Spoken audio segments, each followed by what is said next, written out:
I'm gonna just ramble at the screen at you because I don't know where my heart is going to take us right now, but I have some things that I have to get off of my chest. And you know what? If people need to leave, if people need to be shown to the door because they don't like anything that I have to say, that's okay. That's okay. There is a whole other side of the internet that's just waiting for you to join them. Honestly, this is not an airport. You do not need to announce your departure. The button's right there. Go ahead. Do what you gotta do. As a person with a book platform, I feel it is a responsibility to say something about this. I would be remiss not to talk about this. As a person who understands the importance of an education, the importance of literature, the importance of exposure to worldviews that are different from my own, and as an educator, fighting against laws and writing to my congresspeople and signing petitions and doing what I need to do in order to make sure that the children under my care get an education, I would be remiss by not saying anything to you right now.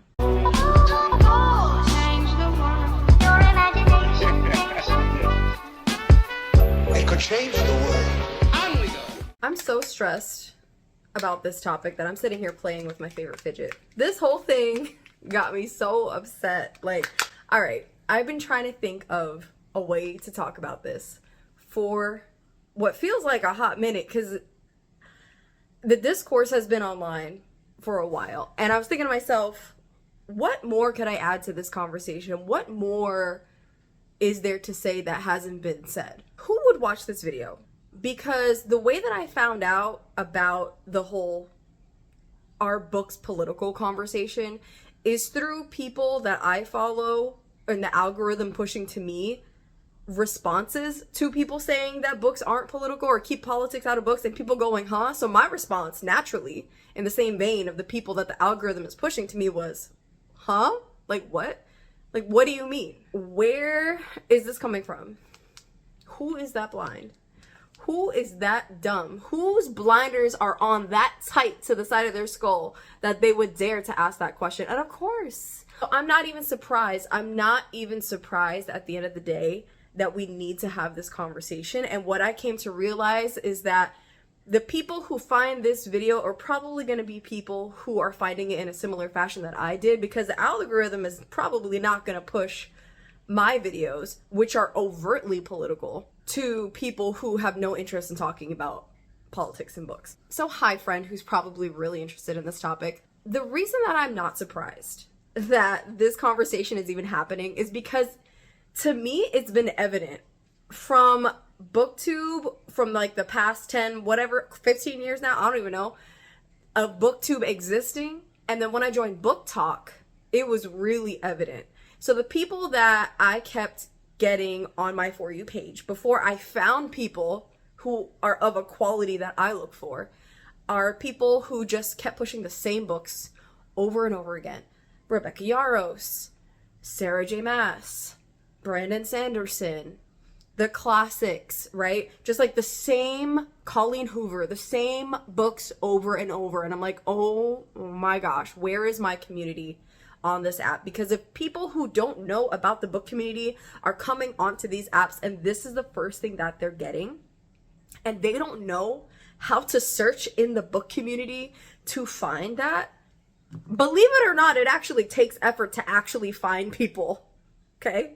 Because that is not what the algorithm is pushing at the forefront. You gotta actually do like the work of searching. But then again, people who actually care and who recognize that existence is political, that us being able to communicate right now is political, that the downloading of apps and accessibility of apps that then allow us to communicate, that then let us talk about books, that have books have diverse views, and books either use political things and points in history as a jumping point for things like fantasy and all that other things. Like every single one of those things is political. It is. You just can't escape it. It just is. And like, so when I was seeing this, it's all of the same kind of like books for escapism. And what's crazy to me about it is that when I read books that are about fantasy and they start off with someone who is oppressed, someone who is of a minority group, right? Someone who is a woman, someone who is maybe a person of color, someone who is a slave, someone who is ruled by an empire, or, you know, or has to overthrow a government, or is being forced into a militia, or has to go to war or combat, or be the exceptional person who has to surpass boundaries in order to prove their worth. I don't think of that as escape. Sometimes it's actually pretty triggering, but like, depending on the content and how it overlaps with my identity, can be like really triggering, okay? So I don't sit there when I read fantasy sometimes and be like, oh, I'm just forgetting about the world because I'm thinking about this oppressive regime and this main character who's going to surpass all other slaves and overthrow the government. Like, no, that's the reality for so many people.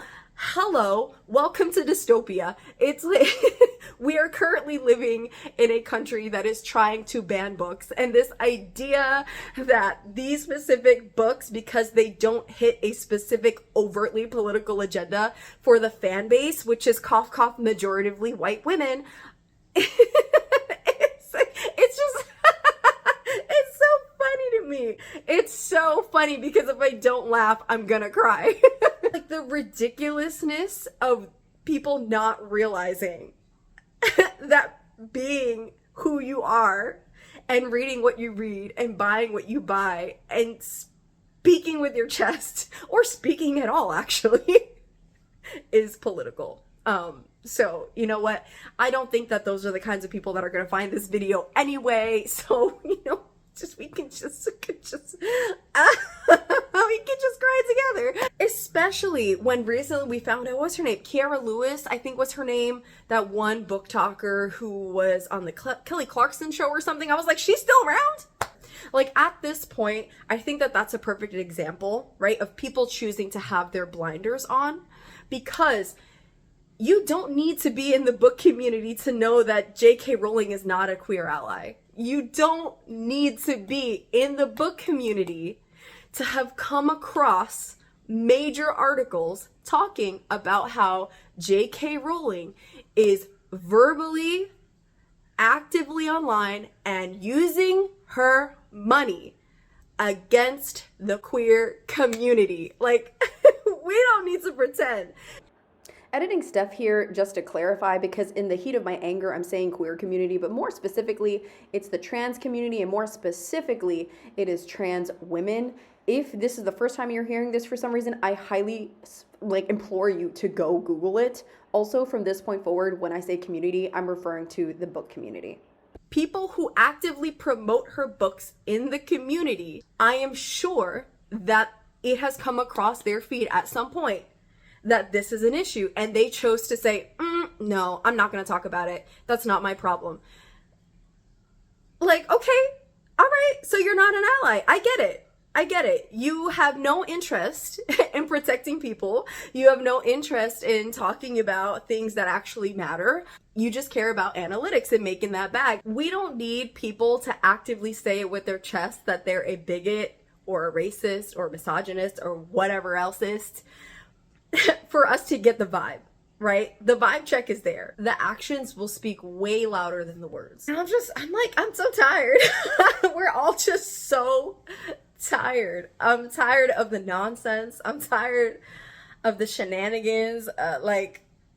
People really sitting there thinking that somehow voting for the giant orange is going to make their lives cheaper. These are the same people that believe in trickle-down economics. These are the same people that honestly believe that if you give wealth to the upper echelon, that it's okay to accept the breadcrumbs that they allow to fall to the bottom.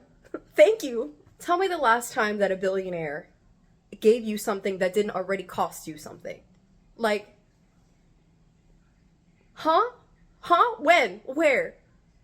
And don't come at me saying, oh, but my taxes, the government will get better taxes or whatever. Like, listen, that's money that you worked for, honey. That's money that was yours to begin with, that they took and that they used for their own investments to make themselves money. And they were like, oh, look at me doing you a big favor, giving you back your money without interest. Like, that is not, people are doing anything that is actually going to directly help the lower and middle classes pocket. There is no one who has benefited from the recent election that is actually thinking and saying to themselves, how can I take this wealth and help raise the middle class family? They don't care. They don't care. And to think that books are not a part of that equation, to think that literature and media and art and the thing that frames our worldview is somehow detached from everything that is happening in schools, from the attempt to dismantle the Department of Education, from the banning of books, like to think that all of this is not connected in some way, it's wild. It's wild to me. I say this all to say that you will not catch me on that side of the internet unless it's catching me up with my digital hands up in the air, signing a petition, using my money to actually spend it on Black communities and Black services and POC business owners who need the money and the support right now. And then actually throwing it in people's faces like, hey, you should buy this thing, you should invest in this thing, you should look at this thing, look at this thing. A perfect example of this is one of the best books that I read this year, okay? I'm bringing this up, I have no relation to the publisher beyond the review that I did earlier this year. I am getting nothing for talking to you about this book, but I bring it up because it's so relevant to this conversation right now. This is by a Black artist and author, and she talks specifically in one section of the book about getting an arts residency and this expectation on her Black body to specifically talk about the Black experience in a way that is palatable to white people. And that is part of the problem, is that we are in such a state where there's this kind of veil that in certain communities where if you bring a non-white body, a non-cis male white body more specifically in a lot of cases, into a space, automatically things got to get political. But the moment that that body's not present, it's not political. It has nothing to do with you. Absolutely nothing to do with your life. Please tell me where you bought this audacity to think that these things are not connected and that all bodies are not political. Especially white women. I would just love to know. And also to my fellow Latina community, we need to show up and show out, because I was devastated at those numbers. Like, how? How did we get here? Oh wait, I know how we got there. This book talks about it. So I read this book for Hispanic Heritage Month, and I'm like just been baffled, like, why? Why are we voting against our own interests? Why would people that I know who are immigrants vote for someone who is anti-immigrant? What I did like about this was that it talked about how there are immigrant communities who come into the United States and become more conservative. They become more conservative because they are fed this dream through the process and what they learn in order to assimilate into American society, that whiteness is the standard. And so the whitewashing of culture happens, and this idea that the system itself cannot be flawed because they were successful at it, and so everyone else needs to follow the process just like they did, because to them the dream is possible as long as they conform to the white standard. But I need y'all to know, I need you to know that the process is not the same for everyone. I can tell you from firsthand experience that the immigrant process is very much dependent on the political relations of the country from which you are immigrating from with the United States, because not every country offers the same process. Because depending on the process that you use to get here and what country you're from, what the political ties are, if the United States wants anything from that country in this moment, is going to determine your experience in assimilating into American culture. And this book talks about that. So my Latina brothers and sisters, I need you to pick this up. I really do. And there's other books that I plan on reading that are supposed to talk about things more specifically in depth. That was not like the whole focus of this book, but it was touched on. And through interviews of asking different people in different parts of the country, like, why did you choose to lean conservative and why do you believe immigration is a problem when you yourself is an immigrant? So I don't know if this footage is viable, but that's what I'm going with. I'm gonna leave you with this one last thought, which is no matter what you're reading, I don't care what it's about, I don't care where it's set, I don't care what time period it's in, I don't care if it's fantasy, whatever you are reading, please read with care. It really doesn't take a lot to just stop and ask yourself, what is the point that this author is trying to portray? What is the morality of the story? Is there a benefit to having a morally gray character? And what avenues is this story opening up for us to have a discussion and explore? What we choose to surround ourselves with ultimately determines what we become, because we either choose to accept that thing as a part of who we are and retain something from it, whether it be an experience or knowledge or an appreciation or taste or something, or you choose to reject that thing for whatever purpose, whatever is driving your moral compass or your values. But both of those actions of acceptance and rejection are both political decisions.